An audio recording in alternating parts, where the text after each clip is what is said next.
All right, how's everybody doing? This is the Comic Samurai. I want to welcome you to my next video, and tonight we're going to be doing another Let's Rank challenge. This is where we look at a run on a series and assign each cover a letter grade from A to F. And tonight we're going to be looking at Archer and Armstrong series from 1992, put out by Valiant Comics. So let's go ahead and jump right in.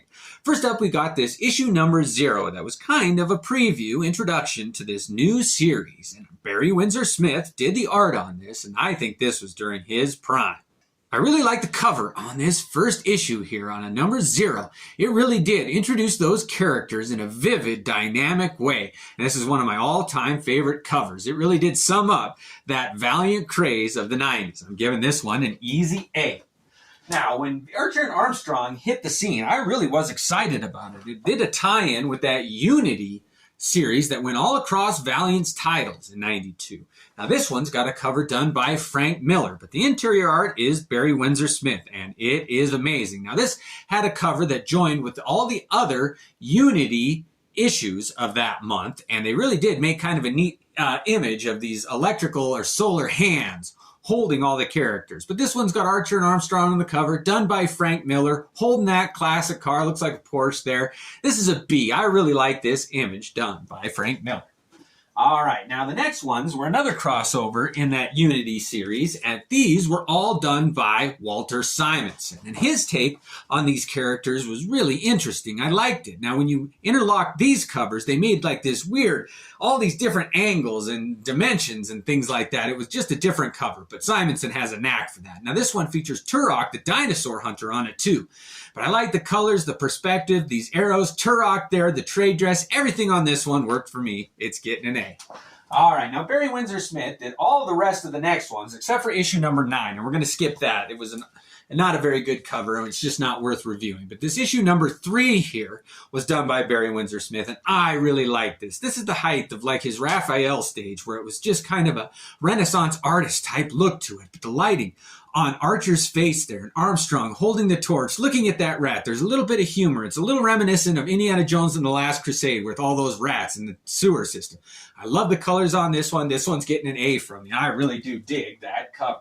Next up, we got issue number 4 here, and it continues that Raphael type style that Barry Windsor-Smith was into. It's got them swinging, and Armstrong's upside down there, and it's the artist in the background there. It's like Michelangelo or something with the paintings. I like how there's a little bit of humor again with him being upside down, and I love the colors on it. This one worked again. It's getting an A. Barry Windsor-Smith, when he's good, there's nothing better. I really dig it. Now, this next one, issue number 5, was kind of a postcard looking one. You can see that all the white postcards behind it, at least it's not just a white image, but I didn't like the image of that postcard with Riviera there and just a dinosaur and those two. I gotta say, this one, it was not a very interesting comic book cover to me, and I'm sorry, but I'm giving this one a D. All right, next up we got issue number 6. Now this is a little more interesting here. You don't, again, know who this female character is, but the two of them and Archer's riding a dinosaur there. I like to see Barry Windsor-Smith's take on a dinosaur. I love the colors, the way he drew grass and the fabric on the pants there and all the scales on the dinosaur there. This is a fun one. I'm giving this one a B. All right, next up we got issue number 7.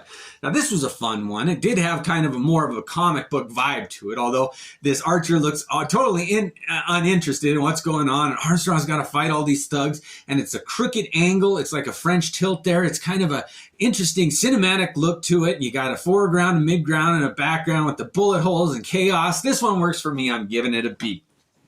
All right, now this issue number 8 was a little bit different. It was a wraparound cover, and you'll see that it was a sister comic book with Eternal Warrior. So this is the front here, and it's Archer and Armstrong, issue number 8, and when you turned it around, it was Eternal Warrior, issue number 8. So it was a twofer there. But it does have a wraparound cover. The image does continue. And this whole issue was done by Barry Windsor-Smith, interior work too, and the colors on it are just beautiful. And this kind of reminiscent of the Four Musketeers there on the cover works for me. I love this cover. When it was on the shelves, it was one I had to get. It just compelled me, and I love that cover. This one's an easy A. All right. Next up was that infamous issue number 9. that was not Barry Windsor-Smith. We're going to skip it and go on to this issue number 10.